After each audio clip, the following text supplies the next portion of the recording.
तो आज की वीडियो में हम देखेंगे कि असेंबली लैंग्वेज का बेसिक स्ट्रक्चर क्या है।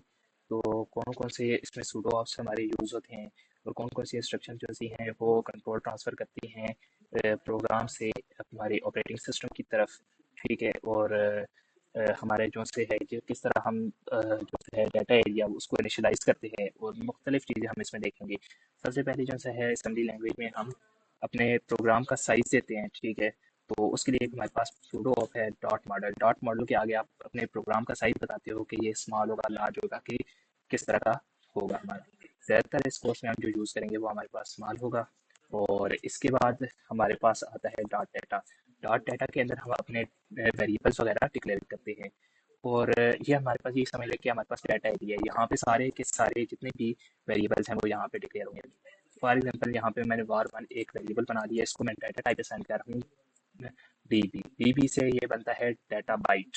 ठीक है। इसके आगे मैं इसको वैल्यू जो इनिशियलाइज कर रहा हूँ वो हेलो वर्ल्ड की करा देता हूँ, हेलो वर्ल्ड की। लेकिन एक यहाँ पे प्रॉब्लम है कि असेंबली लैंग्वेज में जब भी आपने स्ट्रिंग टाइप का वेरिएबल देना होता है तो उसके लिए आपको जब भी आपने डिस्प्ले कराना है उसको आउटपुट के अंदर, तो उसके लिए आपके लिए लाजमी है कि आप एंड पे डॉलर साइन ऐड करें। ठीक है। अगर डॉलर साइन नहीं होगा तो वो आउटपुट में डिस्प्ले नहीं होगा। ये कन्वेंशन फॉलो की जाती है असेंबली लैंग्वेज में। इसके बाद हमारे पास आता है डॉट कोड। डॉट कोड से हमारे पास कोड एरिया है।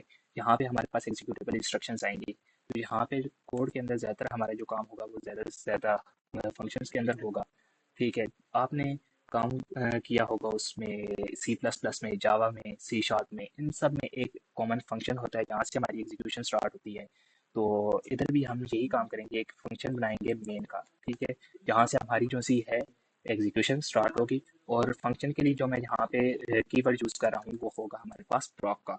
और इसके अंदर सबसे पहले मेन फंक्शन के अंदर सबसे पहले मैं ये काम करूँगा कि मैंने ये जो डाटा एरिया बनाया है ये मैंने भी स्पेसिफाई किया है, इनिशियलाइज नहीं किया। तो इसको इनिशियलाइज करने के लिए मैं यहाँ पे move A X comma at the rate data करूँगा। अब ए एक्स के अंदर तो नहीं हमें स्टोर कराना होता, उसका पॉइंटर डाटा जो हमारे पास सेगमेंट है, डाटा सेगमेंट हमारे पास ये बना हुआ है। ठीक है। डाटा एरिया या डाटा सेगमेंट जो हमारे पास बना है वो एक्स के अंदर तो नहीं, वो तो डीएस के अंदर होना चाहिए, डाटा सेगमेंट रजिस्टर के अंदर उसका एड्रेस होना चाहिए। तो डाटा सेगमेंट रजिस्टर ये कहता है कि आप मुझे कभी भी डायरेक्ट वैल्यू असाइन नहीं कर सकते। आपने जब भी मुझे वैल्यू असाइन करनी है तो आपको करना ये है कि एक जनरल पर्पज रजिस्टर है ए एक्स, पहले उसके अंदर वैल्यू असाइन करो, उसका एड्रेस असाइन करो, और फिर मुझे जो है वो एड्रेस जो है वो मुझे असाइन कर सकते हैं आप। मूव डीएस के अंदर अब मैं मूव करा रहा हूँ ए एक्स के अंदर जो एड्रेस पड़ा हुआ था।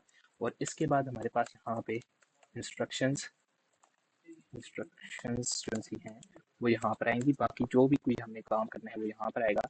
अब यहाँ पे प्रोग्राम का जो कंट्रोल है हमने प्रोग्राम से निकाल के ऑपरेटिंग सिस्टम की तरफ ट्रांसफ़र करना है। तो उसके लिए हमारे पास जो ज़्यादातर कमांड यूज़ होती है वो है move A H coma 4ch।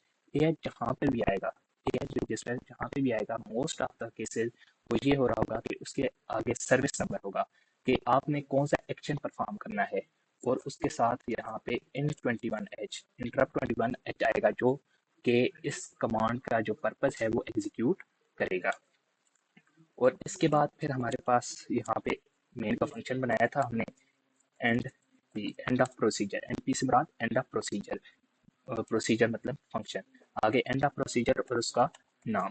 फिर इसके बाद हमारे पास आता है एंड। एंड से मुराद एंड ऑफ प्रोग्राम। एंड के बाद हम एक काम ये करते हैं कि जहाँ से हमने एग्जीक्यूशन को स्टार्ट करना होता है वहाँ उसका जो सा है वो लेबल हम स्पेसिफाई कर देते हैं। हमने अपनी एग्जीक्यूशन को स्टार्ट करना है मेन फंक्शन से, तो इसके साथ जो हम लेबल असाइन करेंगे वो मेन का होगा।